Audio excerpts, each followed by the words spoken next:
Hi, I'm Emily Lahaie. I'm the Equestrian Director at Butler Montessori. I'm really excited that we're able to have lower and upper elementary come to the barn, as well as the primary students, which is just going to be so adorable. Pictures to follow.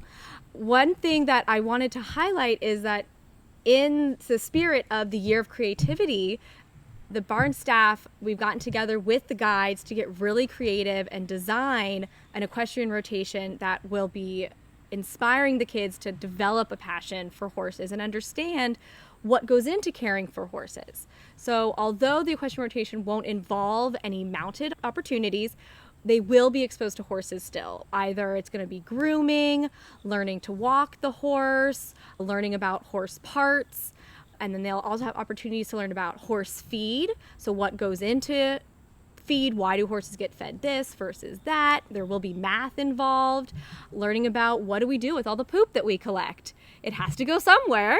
And so we want to show them that there's so much more to the barn and horses than just riding them, and that they're creatures that require a lot of care. They're beautiful, but they're very fragile.